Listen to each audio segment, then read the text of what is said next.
Abbootii keenya Paappaasota simachuutti jiru. Hundumti keessan sheertu bassa.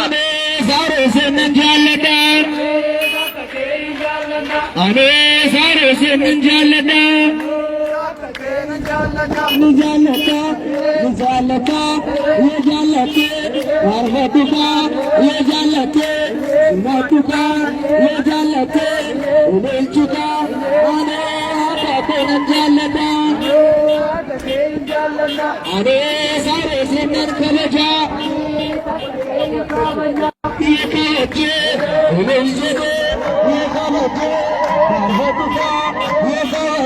शेर ओली गोड़ा शेर गोड़ा उम्मनी खाना सगंता खाना और दो फाजिर तन उम्मनी किरसा उनके केज़नु शेर गोड़ा ये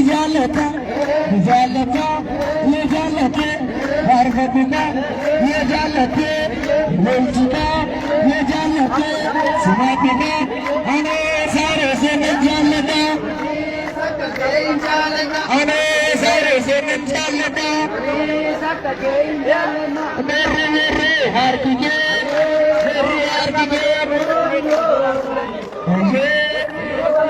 साविरे से मेरे हार की से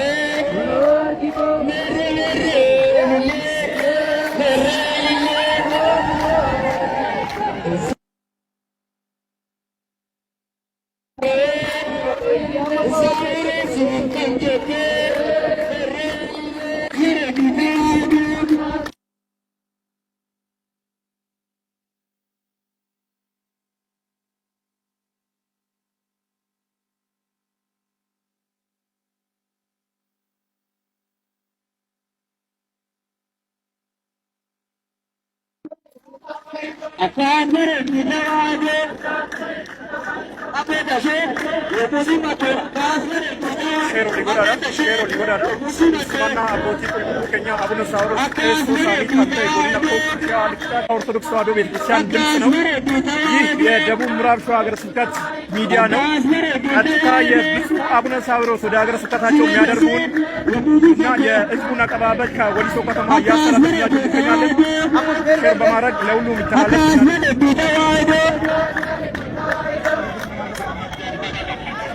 namoonni gara gubbaa jirtan gara fuulduraatti darba garri fuulduraa duwwaa waan ta'eef gara fuulduraatti darba konkolaataan warreen saayikilii warreen motora qabatan gara fuulduraatti darba baga gammaddan ummatoota magaalaa Walisoo hundaa jiraattota magaalaa Walisoo naannawaa ishee jirtan maraaf abbaan keenya Saawiroos akkasumas abbootiin biroo wajjin magaalaa Walisoo seenanii jiru kanaaf uummattoonni magaalaa Walisoo እንግዲህ የሚረግሙ የተረገሙ ናቸውና እኛ የሚረግሙንን እንመርቃለን የሚጠሉንን እንወዳለን። ይህ የደቡብ ምዕራብ ሸዋ ሀገረ ስብከት ነው።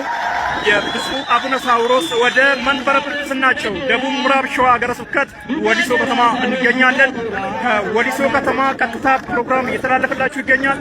ብፁዕ አቡነ ሳዊሮስ ከብፁዓን አባቶች ጋር በመሆን አሁን የመሰረተ ድንጋይ ከመዋለ ሕፃናት እስከ አንደኛ ደረጃ ትምህርት ቤት የሚሆን መሬት ተቀብለው የመሰረት ድንጋይ ዛሬ ይቀመጣል።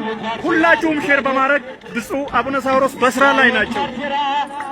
ቁልቁሉን ኤፒፈሞ አባን ኬኛ አባ ሳዊሮስ ሆጂirra jiru arra magaala Wolisootti argamanii ummanni akka bareedan simachaa jira. abbaan keenya amma kanatti aansee raawwatee Wolisoo magaala Wolisoo keessatti oolmaa daa'immaniiti amma kutaa sadarkaa tokkoffaatti kan ta'u tajaajilummaa kan oolu ummanni keenya baratu ummanni keenya afaan yaa baratu jecha mana barumsaa dhagaa guuraa nu teessisu nu wajjin hordofaadhaa sheerii godhaadhaa hunda biraa ga'u kan nama abaaran kan abaaramanii kan jaalatan kan nu jibban hin jaalanne kan nu abaaran hin hambisna.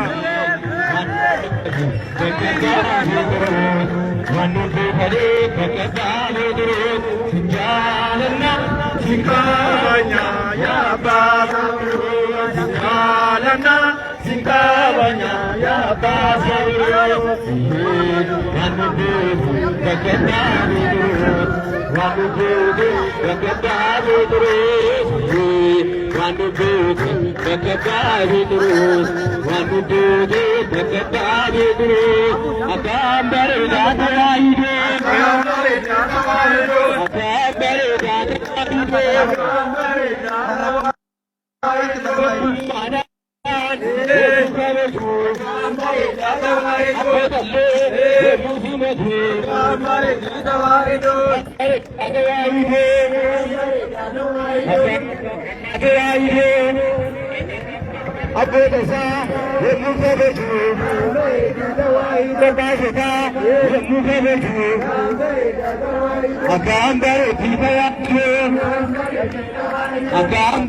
Gimana sih enggak?